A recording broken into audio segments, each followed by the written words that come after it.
The storm came sudden and merciless, descending from the peaks of Arizona's White Mountains like the wrath of an angry god. Snow howled through the towering ponderosa pines, their ancient trunks groaning under the weight of ice that accumulated on their branches with each passing hour. The wind carried a bitter cold that seemed to penetrate bone and marrow, coating the familiar landscape in a white shroud that transformed the wilderness into something alien and unforgiving. Jack Reynolds, a burly lumberjack with hands cracked from decades of wielding an axe and eyes that had seen too much hardship, staggered against the gale that cut through his threadbare coat like razor blades dipped in winter itself. He hadn't eaten in 2 days, not since his last piece of hardtack had crumbled to nothing in his pack, and his meager supply of firewood had turned to useless, ice-covered logs that would never burn properly, even if he could find shelter from the wind. The forest that had been his companion and provider for 15 long years now pressed down on him with silent cruelty. Each familiar landmark, obscured by the driving snow that reduced visibility to mere feet in any direction. Jack's boots, worn thin from years of tramping through mountain terrain, sank deep into drifts that reached his knees and sometimes his thighs. Each step became a monumental effort that drained what little strength remained in his massive frame. Strength that had once been legendary among the lumber crews who worked these remote mountains. Men used to say that Jack Reynolds could fell a tree faster than any two ordinary men, that his axe sang through pine and oak like it was cutting through butter. But the Prescott Lumber Company had closed down 3 months ago, the owners citing declining profits and cheaper operations down south, where Mexican workers would accept wages that no American could live on. They had left behind only empty cabins with broken windows, rusted equipment slowly being reclaimed by the wilderness, and men like Jack who knew no other trade than coaxing giants from the earth and turning living wood into the boards that built America's expanding frontier. At 43 years old, Jack found himself too old to learn a new profession but too young to simply lie down and die, caught in a limbo that had driven him into these mountains, in search of something he couldn't quite name. His wife Sarah had died from consumption 2 winters past, her lungs finally surrendering after a battle that had lasted nearly a year. They had never been blessed with children, despite years of hoping and praying, and her death had left Jack alone in a world that suddenly seemed too large and empty to navigate. The small cabin they had shared outside Flagstaff had been sold to pay for her medical care, leaving him with nothing but his tools, his clothes, and a heart that felt as empty as the winter sky above.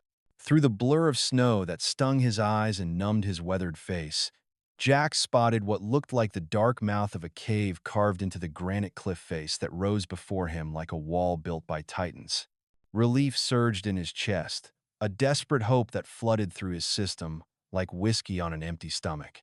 Perhaps here he could find shelter from the storm that threatened to claim his life, a place to rest his weary bones and maybe survive another night in this wilderness that seemed determined to break him.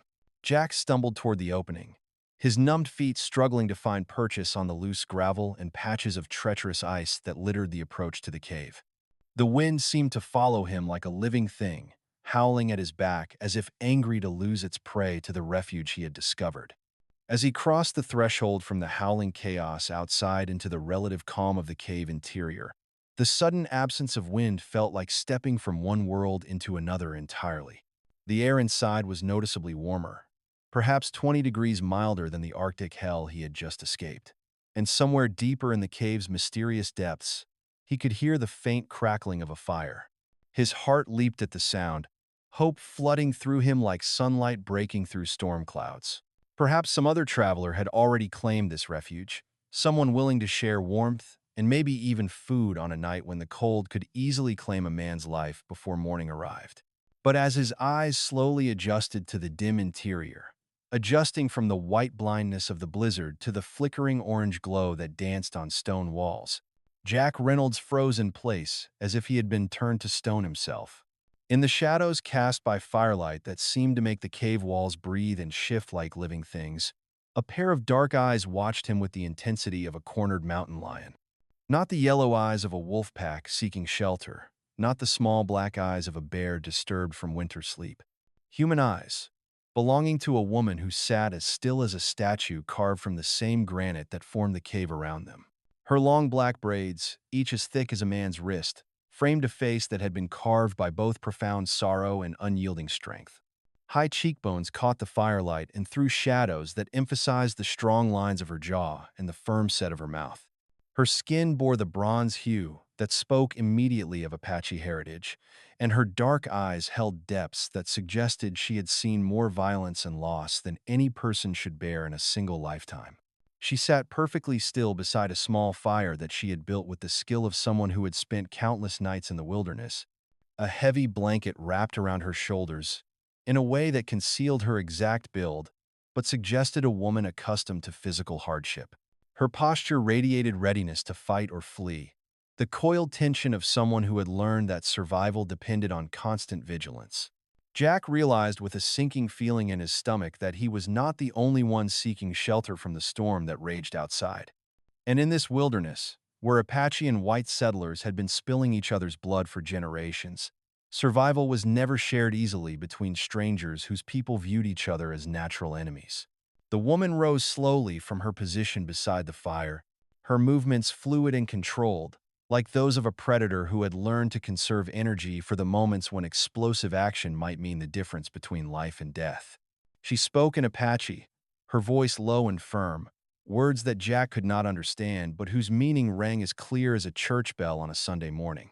This was her home, her sanctuary, and he was not welcome within its protective walls. Her right hand rested near a knife at her belt, fingers steady despite the obvious tension that coiled through her frame like a spring wound too tight. The blade's handle was wrapped in leather that had been darkened by years of use, and Jack could see that this was not some decorative piece but a working tool that had tasted blood before.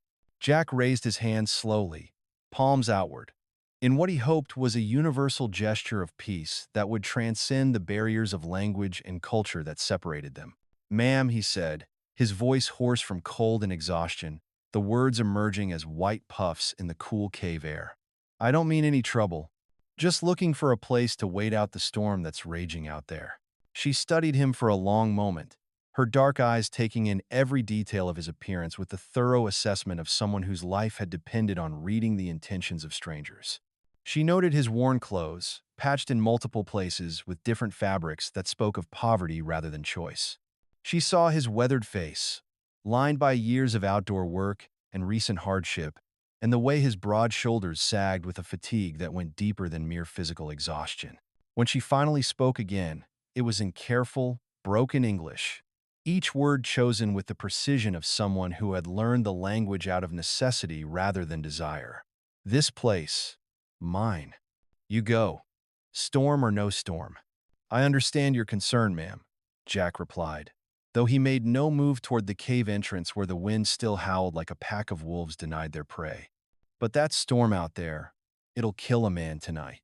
Temperatures dropping fast, and the wind strong enough to knock a man down. I'm asking for just a few hours, just till the worst of it passes." The woman, he would later learn that her name was Nayeli, which meant "I love you" in her native tongue, shook her head firmly, her black braids swaying with the motion. She had learned through bitter experience not to trust white men, especially those who appeared desperate and alone in her territory. Such men often brought trouble in their wake, whether they intended to or not. Her husband had trusted such men once, believed their promises of peaceful trade and fair treatment when they came to the Apache camps with smiles and gifts. She had found his body 3 days later, shot down like a rabid dog by soldiers who claimed he had been stealing cattle from a ranch 20 miles away. The rancher had offered a $5 bounty for dead Apache, and her husband's death had been worth exactly that much to the men who killed him. But as she looked at this stranger who stood dripping melted snow onto her cave floor, she saw something in his eyes that gave her pause. Not the cruel calculation she had grown to expect from white men, not the look of someone sizing up an opportunity for profit or violence. Instead, she saw genuine desperation mixed with a weary resignation that spoke of his own losses and defeats. Still, she could not afford the luxury of compassion. In the 4 months since her husband's death had made her position in her band untenable, she had learned that kindness was a weakness that could prove fatal. Apache society had little place for widows without children, especially when resources were scarce and every mouth to feed represented a burden on the group's collective survival. "You bring trouble," she said, gesturing toward the cave mouth where snow continued to swirl in eddies and patterns that spoke of the storm's continued fury. Others come looking for white man. You bring death to this place, to me. Jack felt the weight of her words, understanding more than she might have expected about the dynamics that governed relations between Apache and white settlers in this territory.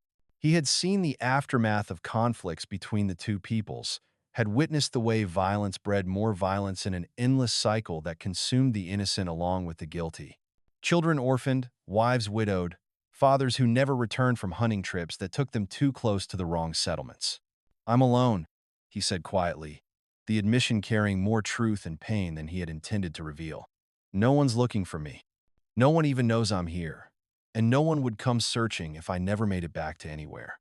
The admission hung in the air between them like smoke from the fire, heavy with implications that neither was quite ready to examine.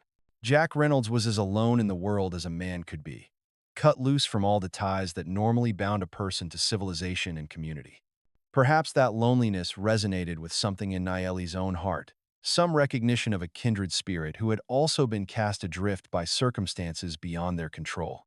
She studied him for another long moment, weighing risks against the harsh reality that the storm outside would indeed kill anyone caught in its grip. The temperature had been dropping steadily all day, and the wind carried the kind of bite that could freeze exposed flesh in minutes. Even Apache, raised in this harsh country and trained from childhood to survive in conditions that would kill softer people, knew better than to challenge such weather without proper shelter. Finally, she stepped back from the fire, but maintained her distance and her guarded posture. "You stay there," she said, pointing to a spot near the cave entrance, far from her sleeping area and the supplies she had carefully arranged in the cave's depths. "No fire for you, no food. You leave when storm ends. When sun comes again." Jack nodded gratefully, though the terms were harsh enough to make survival questionable. Half a cave was infinitely better than freezing to death in the wilderness, and he had endured worse conditions during his years working lumber camps in the deep winter. He settled onto the cold stone floor, pulling his thin coat tighter around his shoulders and trying to ignore the way the cold seemed to seep up through the rock and into his bones. The contrast between the warm firelight where Nayeli had resumed her position and his cold perch near the entrance seemed to represent more than just physical space. It was the distance between two worlds that had been at war for decades, the gap between peoples who had learned to view each other as threats rather than potential allies. As the night deepened and the storm outside showed no signs of abating, both remained awake, watching each other with the wary attention of natural enemies forced into an uneasy truce by circumstances beyond their control. Nayeli fed small sticks to her fire with practiced efficiency, keeping the flames just large enough to provide adequate warmth, but small enough to avoid attracting attention from anyone who might be traveling despite the dangerous weather. Jack listened to the wind outside, which seemed to have developed a voice of its own, howling and moaning through the mountain passes like the ghosts of all the men who had died in this unforgiving country. He tried to ignore the gnawing hunger in his belly, the way his stomach cramped and twisted as it reminded him that he had not eaten properly in days. Hours passed in tense silence, broken only by the crackling of the fire and the eternal song of the wind outside. The cave seemed to exist in its own world, suspended between the civilized lands below and the wild peaks above. A neutral territory where the normal rules of engagement between Apache and white settlers might not apply. Near midnight, when the darkness outside had become complete and absolute, the sound of something moving beyond the cave entrance caused both occupants to freeze like deer scenting a mountain lion. Nayeli's hand went immediately to her knife, while Jack strained to listen above the constant noise of the wind, trying to separate natural sounds from those that might indicate danger. For several long minutes, they heard nothing but the storm. But then came the unmistakable sound of something large, moving through the snow near the cave entrance. Not the random movement of wind-blown debris, but the deliberate progress of living creatures making their way through the drifts with purpose and intelligence. Nayeli whispered something in Apache that Jack understood without needing translation, a warning that they were no longer alone, and that whatever was outside might be more dangerous than the cold that had driven them both to seek shelter in this place. The sound came again, closer this time, followed by a low growl that raised the hair on Jack's neck and sent primitive fear coursing through his nervous system. Wolves. A pack of them, by the sound, driven down from higher elevations by the same storm that had brought the two humans together in this cave. Winter was the hungry time for wolves, when prey became scarce and the strongest predators were willing to take risks they would normally avoid. Nayeli moved with silent efficiency to her sleeping area and retrieved a rifle that had been carefully concealed beneath her blankets. It was an old Spencer carbine, probably taken from a battlefield during one of the many conflicts that had raged across this territory, but she checked its action with the practiced movements of someone who had learned to maintain weapons under field conditions. She motioned for Jack to move away from the entrance, and despite their mutual distrust and the barriers that separated them, the immediate threat outside had shifted the dynamic between them in ways that neither had anticipated. Survival sometimes required cooperation between the most unlikely allies. "How many?" Jack whispered, though he had no weapon beyond a small knife that was meant for cutting rope and sharpening pencils rather than defending against large predators. Nayeli held up 3 fingers, then 4, then shook her head to indicate uncertainty. Enough wolves to pose a serious threat to anyone foolish enough to venture outside, regardless of weather conditions. A pack that size could bring down an elk or a young bear, and they would certainly view 2 humans as potential prey if hunger drove them to desperation. They waited in the darkness near the back of the cave, listening to the pack investigate the entrance with the thoroughness of experienced hunters. The animals were clearly following scent trails, whether human or something else that had sought shelter in the cave before them. Their movements were patient and methodical, the behavior of predators who had learned that hasty action often resulted in empty bellies. After what felt like hours, but was probably less than one, the sounds gradually faded as the wolves moved on to investigate other possible hunting opportunities. But the encounter had demonstrated something important to both humans. The cave entrance they had been guarding so jealously from each other might not be as secure as either had hoped. When dawn finally began to brighten the sky outside, painting the snow-covered landscape in shades of pink and gold that might have been beautiful under different circumstances, the storm had not diminished in the slightest. If anything, the wind seemed to have gained strength during the long night, and the snow continued to fall in thick curtains that reduced visibility to mere yards and made travel impossible for anyone without intimate knowledge of the terrain. Jack's stomach cramped with hunger that had moved beyond mere discomfort into the realm of serious concern. He noticed that Nayeli had eaten nothing during the long night either, and he began to suspect that her supplies were probably as limited as his own nearly non-existent resources. Survival in this wilderness was never guaranteed, even for those who knew its secrets and had spent their lives learning to read its moods and dangers. "The storm?" he said quietly, his voice barely audible above the wind that continued to rage outside their shelter. "How long do they usually last up here in these mountains?" Nayeli considered the question carefully, listening to the particular quality of the wind and observing the way the snow fell past the cave entrance. Her people had lived in this country for generations uncounted, and she had inherited knowledge about weather patterns that white settlers often ignored to their peril. 2 days, maybe 3, she replied, her English careful but more confident than it had been the night before. "Sometimes more in the deep cold season, when the spirits of winter are angry and do not wish to sleep. 3 days without food would leave them both significantly weakened, assuming they could even maintain their current level of warmth and shelter." Jack found himself reconsidering the mathematics of survival, calculating odds that grew grimmer with each passing hour. 2 people sharing resources might last longer than 2 people jealously hoarding separate supplies that were inadequate for either alone. "I have some jerky," he said finally, reaching slowly into his pack to avoid alarming her or causing any sudden movements that might be misinterpreted as aggressive. "Not much left, but something to share if you're willing." Nayeli watched him carefully as he produced 2 pieces of dried beef, each no larger than his thumb and hard as leather from age and improper storage. It represented perhaps half of his remaining food, a gesture that carried implications far beyond mere nutrition. In a survival situation, sharing food was equivalent to saying that another person's life had value equal to one's own.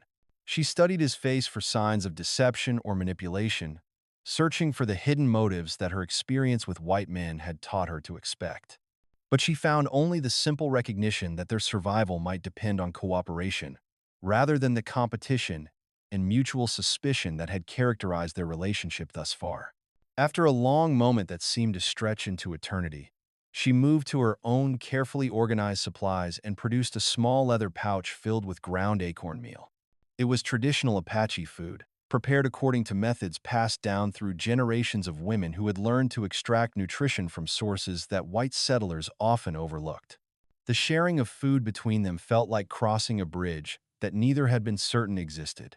They ate in careful silence, each portion measured and rationed to last as long as possible. But the simple act of eating together began to dissolve some of the barriers that culture and history had built between them like a wall of thorns. As the second day wore on with no break in the storm's fury, they found themselves talking more, though still maintaining their physical distance within the cave's confines. The barriers of language remained, but necessity and proximity were slowly wearing down the walls of mutual suspicion that had defined their initial interaction. Jack learned that Nayeli had been living alone in this cave for nearly 4 months, ever since her husband's death had made her position in her band not just untenable but actively dangerous. Apache society, like most frontier communities, had little place for widows without children to care for or family connections to provide support. When resources were scarce and every mouth to feed represented a burden on the group's collective survival, extra people became liabilities rather than assets. The story of her husband's death emerged in fragments, told in the careful English that she had learned from traders and missionaries who had passed through Apache territory in better times. He had been killed not in battle, not in some heroic defense of their people's way of life, but in a meaningless confrontation over cattle that had probably wandered away from their owners, rather than being deliberately stolen. Nayeli learned that Jack had been wandering the mountains for weeks, looking for work, shelter, or simply a purpose that would give meaning to days that had become an endless repetition of survival without hope. The lumber company's closure had left him without direction or income. But more than that, it had severed his last connection to a world where his skills and experience had value. His wife's death 2 years earlier had removed the last anchor that tied him to civilized society, leaving him adrift in a world that seemed to have no place for men whose only talents involved physical labor in industries that were rapidly changing or disappearing entirely. In different circumstances, they might have been natural allies, two people displaced by forces beyond their control, struggling to find meaning in a world that seemed to view them as obstacles, rather than human beings deserving of basic consideration. On the afternoon of the second day, as the storm continued to rage with undiminished fury and their small supply of shared food dwindled toward nothing, the wolves returned to investigate the cave entrance once again. This time, however, they were not alone in their interest. The sound of men's voices carried on the wind, speaking English in the rough accents of frontier hunters who had spent more time in the wilderness than in towns. Jack recognized the tone, immediately men who had been tracking something for a long time and were growing impatient with a hunt that had cost them time, effort, and supplies without producing the results they expected. Nayeli's reaction was immediate and visceral, a transformation that revealed depths of fear and anger that her controlled exterior had concealed. She grabbed her rifle and moved to a position where she could observe the cave entrance while remaining hidden in the shadows, her face draining of color, as she processed the implications of white men hunting in this area during a blizzard. "Bounty hunters," she whispered, the words carrying a weight of terror that explained everything about her reaction. After her husband's death, word had spread through the network of traders, drifters, and professional hunters who moved through Apache territory that a woman was living alone in the mountains. Some men viewed such a person as easy prey, someone who could be captured and sold to ranchers who paid for Apache slaves, or simply killed for the small bounty that territorial authorities sometimes offered for Apache scalps. No questions asked about the age or gender of their former owners. Jack felt something cold and heavy settle in his stomach that had nothing to do with hunger or the weather outside. He had heard stories of such men, though he had avoided contact with them during his years working in the mountains. They were the worst kind of frontier scavenger, feeding on the violence and hatred that seemed to multiply with each passing year as competition for land and resources intensified. They represented everything that was wrong with the way white settlers and Apache peoples interacted, reducing complex human relationships to simple equations of profit and loss, viewing other human beings as commodities to be exploited rather than people deserving of basic dignity and respect. The voices grew closer, and soon they could make out individual words carried on the wind that never seemed to stop howling around the mountain peaks. Three men, discussing tracks in the snow and debating whether the cave was worth the effort and risk of investigation.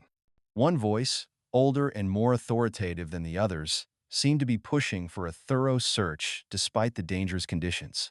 Apache woman's been seen in this area, the voice said, words that carried clearly through the thin mountain air. Territory's offering $50 for proof she's been dealt with permanent-like. That's enough money to keep us in whiskey and women for a month, boys. And winter's been lean for hunting.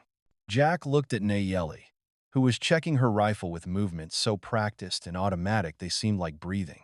She had perhaps a dozen cartridges, he estimated from the way she handled the weapon, but three men with military experience and superior firepower would not be easy targets, especially if they approached the cave with proper tactical awareness. The moment of decision arrived faster than either of them had anticipated, carried on the voices of men who viewed other human beings as sources of income rather than people with their own rights to life and freedom. Footprints in the snow would lead the hunters directly to the cave entrance, and once they arrived, there would be no hiding Nayeli's presence from their scrutiny. The fire, the supplies, the evidence of long-term habitation, everything pointed to someone living in the cave on a semi-permanent basis. And in this territory, that someone was almost certainly Apache. The hunters would have dogs with them, or at least the tracking skills to read sign that would tell them exactly who had been using the cave and for how long. Jack found himself facing a choice that would define not just the next few hours, but the fundamental nature of the man he was and wanted to be for whatever time remained to him in this world. He could identify himself to the hunters, claim that he had been tracking the same Apache woman they sought, and probably walk away with his life and a share of their blood money. It would be the safe choice, the practical choice, the choice that most white men would make without hesitation or guilt. Survival of the fittest was the law of the frontier, and sentiment was a luxury that men in his position could rarely afford. But as he looked at Nayeli, crouched in the shadows with her rifle ready and her face set in lines of desperate determination, Jack realized that some choices could not be made based on mere survival or practical considerations. This woman had shared her shelter and her food with him when she could have easily left him to freeze in the storm. She had trusted him enough to let down her guard, if only slightly, and now that trust was about to be tested in the most fundamental way possible. More than that, she represented something that Jack had thought was lost forever in the endless cycle of violence and retribution that characterized relations between white settlers and Apache peoples. She was proof that individual human beings could transcend the hatred and fear that their respective societies had taught them to feel for each other. The hunters were close enough now that their individual footsteps could be heard crunching through the snow that continued to fall in thick, muffling curtains. Jack moved quietly to where Nayeli waited in the shadows and whispered, "How many shots do you have left?" 12, she replied without taking her eyes off the cave entrance, her voice steady despite the circumstances they faced. "I'm staying," he said simply, the words carrying a finality that surprised even him. Nayeli turned to look at him, surprise flickering across her features like sunlight on water. In her experience, white men did not willingly place themselves in danger to protect Apache women, especially when doing so offered no prospect of profit or advancement. "Why?" she asked, the question containing years of accumulated pain and betrayal. Jack considered the question, searching for words that could explain a decision he did not fully understand himself. Something had changed in him during their 2 days together, some fundamental shift in the way he viewed the world and his place in it. "Because it's right," he said finally, the words inadequate but true. The first hunter appeared at the cave entrance, silhouetted against the gray sky like a figure from a nightmare. He was a large man with a beard streaked with gray and eyes that swept the cave interior with the practiced efficiency of someone who had learned to assess threats and opportunities quickly. He carried a Henry rifle with the casual competence of a professional killer, and wore the kind of clothes that suggested he was accustomed to living rough and moving fast when circumstances required. "Well, well," he said, stepping into the cave with his rifle ready and his voice carrying the satisfaction of a successful hunt. "Looks like someone's been making themselves right at home in here." Two more men followed him into the cave, spreading out automatically to cover different angles and eliminate any possibility of escape. They were younger than their leader, but they moved with the same predatory confidence that marked professional hunters who had learned to view other human beings as quarry rather than people. One of them spotted Nayeli in the shadows and raised his rifle with the smooth motion of someone who had performed the same action countless times before. "There she is," he said, his voice carrying the excitement of a successful hunt. "Apache woman, just like we heard tell about." The leader's attention shifted to Jack, who had positioned himself slightly in front of Nayeli despite having no weapon beyond his small utility knife. The older man's eyes narrowed as he tried to assess this unexpected complication in what should have been a straightforward operation. "And who might you be, friend?" he asked, though his tone suggested that friendship was not what he had in mind. "Jack Reynolds," he replied, his voice steady despite the hammering of his heart and the knowledge that the next few words would determine whether he lived or died. "This woman's under my protection." The leader laughed, a sound devoid of humor or warmth that echoed off the cave walls like the cry of a carrion bird. "Your protection? That's mighty generous of you, Jack Reynolds. But I'm afraid we've got business with the lady that don't concern you none." "Then you'll have to go through me," Jack said, though the words sounded inadequate even to his own ears when faced with three armed men who had made killing their profession. The leader's expression hardened, amusement giving way to the cold calculation of a man who had learned that sentiment was a weakness that could prove fatal in his line of work. "Son, there's $50 riding on this Apache, and we've been tracking her for 2 weeks through some of the worst country God ever made. You're welcome to walk away right now and forget you ever saw us. Hell, we'll even cut you in for a share if you want to lend a hand with the dirty work. But one way or another, that woman's coming with us, alive or dead." Behind him, Jack could hear Nayeli's breathing, steady and controlled despite the circumstances that would have broken lesser people. She had faced death before and survived, but three armed men in the confines of a cave left little room for the kind of maneuvering that had saved her life in previous encounters. "She's not going anywhere with you," Jack said, and meant every word with a conviction that surprised him. The leader sighed and shook his head with what might have been genuine regret. "Then, I reckon you've made your choice, and it ain't the smart one." What happened next occurred with the sudden, explosive violence that characterized frontier conflicts, where civilization's thin veneer gave way to the brutal mathematics of survival. The leader's rifle came up with practiced speed, but Jack had been watching his eyes and threw himself sideways at the last possible moment. The shot echoed deafeningly in the cave's confines, the sound seeming to bounce endlessly off stone walls that had never before witnessed such violence. The bullet chipped rock where Jack had been standing, sending sharp fragments flying like shrapnel, and Nayeli's rifle answered immediately with a sound like thunder in the enclosed space. Her first shot took the leader in the chest, the heavy bullet spinning him around and sending him to the cave floor where his blood began to pool on stone that had been worn smooth by centuries of wind and water. The two remaining hunters dove for cover behind rock formations, but the cave's layout offered limited protection for anyone caught in the open. Jack scrambled across the cave floor and grabbed the fallen leader's rifle, checking the action quickly before taking position behind a boulder near Nayeli. He had never shot at another human being in his 43 years of life, but he had hunted enough game to understand the basic principles of marksmanship and the way fear could affect a man's aim. The gunfight that followed was brief but intense, conducted in a space so confined that every shot seemed to shake the very foundations of the mountain itself.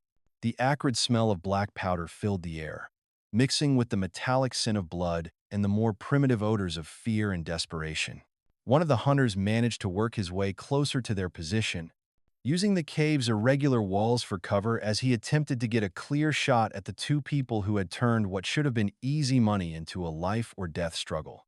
But Nayeli's superior knowledge of the cave's layout, gained through months of living in its confines, allowed her to anticipate his movement. Her second shot ended his advance permanently, the man falling with a cry that was cut short by the finality of death. The remaining hunter, Suddenly realizing that the odds had shifted decisively against him and that his two companions were beyond any earthly help, attempted to retreat toward the cave entrance and the illusory safety of the storm outside. Jack's shot caught him before he could reach the opening, the bullet finding its mark despite his inexperience with this kind of violence. The man dropped to the cave floor with a sound like a sack of grain hitting stone, and sudden silence descended over the cave like a heavy blanket that muffled even the sound of their own breathing. The acrid smell of gunpowder filled the air so thickly it seemed solid, and Jack's ears rang from the noise of the firefight that had lasted perhaps 3 minutes, but felt like hours. 3 men lay dead in the cave that had sheltered him and Nayeli, their blood seeping into stone that would hold the stain of this violence long after their bodies had been consumed by the wilderness. Nayeli moved efficiently to check each body, ensuring that no threat remained to surprise them when their guard was down. Her movements were mechanical and professional, but Jack could see the toll that the violence had taken on her despite her obvious experience with such situations. She had killed before, probably more than once, during the years of conflict between her people and the white settlers who continued to encroach on Apache territory, but it never became easy or routine. "Are you hurt?" she asked, checking Jack for wounds with the same thorough attention she had given to ensuring the dead hunters posed no further threat. "No," he replied, though his hand shook as he set down the rifle that had made him a killer for the first time in his life. "You?" "No." She moved to the cave entrance and looked out at the storm, which continued with undiminished fury despite the violence that had just concluded inside their shelter. "More may come looking for these men when they do not return." Jack nodded, understanding the implication that went far beyond immediate survival. They could not remain in the cave indefinitely, but leaving in the current weather would be nearly as dangerous as facing additional bounty hunters who might follow the trail of the first group. But something fundamental had changed between them during those violent minutes when they had fought side by side against overwhelming odds. They had trusted each other with their lives, made split-second decisions based on faith rather than calculation, and emerged victorious against odds that should have overwhelmed them completely. The barriers of culture and suspicion had not disappeared entirely, but they had been overshadowed by something more immediate and powerful, the recognition that they were stronger together than either could be alone. As night fell on their third day together, they sat on opposite sides of the fire that Nayeli had rebuilt after dragging the bodies outside to a shallow ravine where scavengers would eventually claim them. The distance between them no longer felt like a chasm impossible to cross, but more like a space that could be bridged if both were willing to take the necessary steps.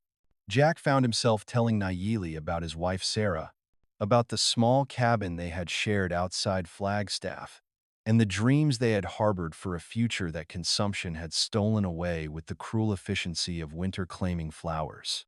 He described the way she had laughed at his stories about the lumber camps, the gentleness with which she had tended their small garden, and the way her death had left him feeling like a man cut loose from all the moorings that had given his life meaning and direction. Nayeli spoke of her husband, whose name had been Running Bear, and the life they had built together in the traditional Apache way. She described their hopes for children who would carry on their people's traditions, the small ceremonies they had shared, and the morning soldiers had come to their camp with accusations about stolen livestock and demands for justice that looked suspiciously like revenge. Their stories were different in detail, but identical in their core themes. Love found and lost, hopes raised and shattered by forces beyond their control, the struggle to find meaning in a world that seemed determined to crush the human spirit beneath the weight of its indifference. "What will you do?" Jack asked as the fire burned low and cast dancing shadows on the cave walls where the violence of the afternoon had left scars that would never completely heal. "When the storm ends and we can leave this place?" Nayeli was quiet for a long time, staring into the flames as if they might hold answers to questions she had been afraid to ask herself. "I do not know," she said finally, her voice carrying the weight of someone who had lost not just her husband but her entire sense of place in the world. "This place is no longer safe for me, but I have nowhere else to go, no people who will welcome me."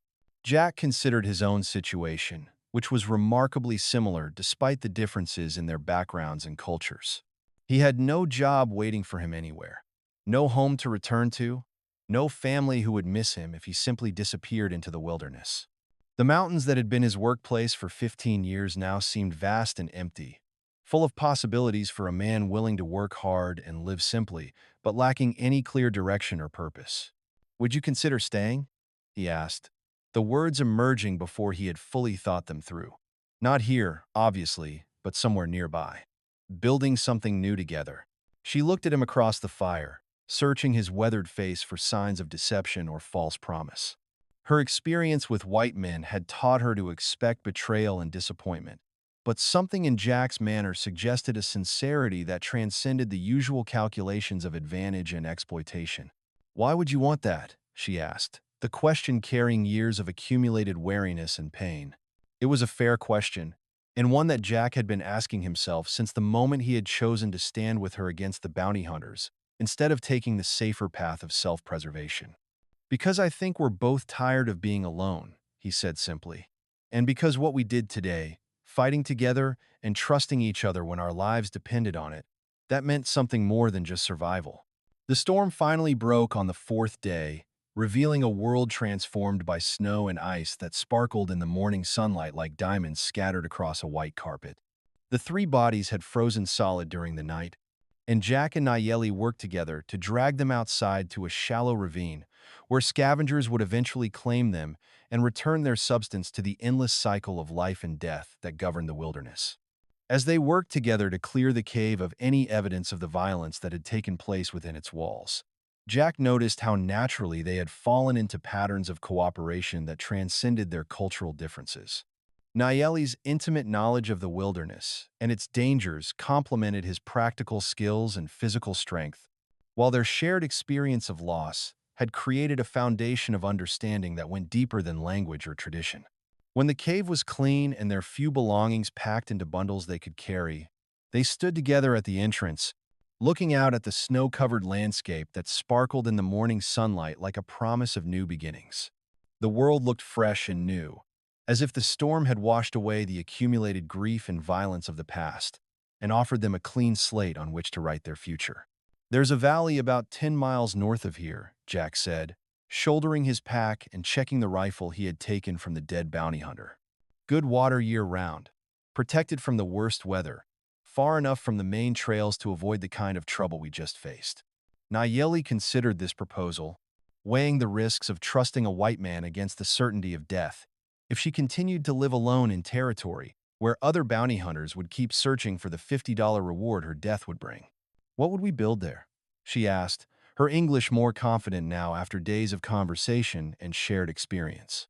Jack smiled, the first genuine expression of hope she had seen from him since their first meeting in the storm. "Whatever we want," he said. "A home that belongs to us instead of something we're running from. A life that means something more than just surviving from one day to the next."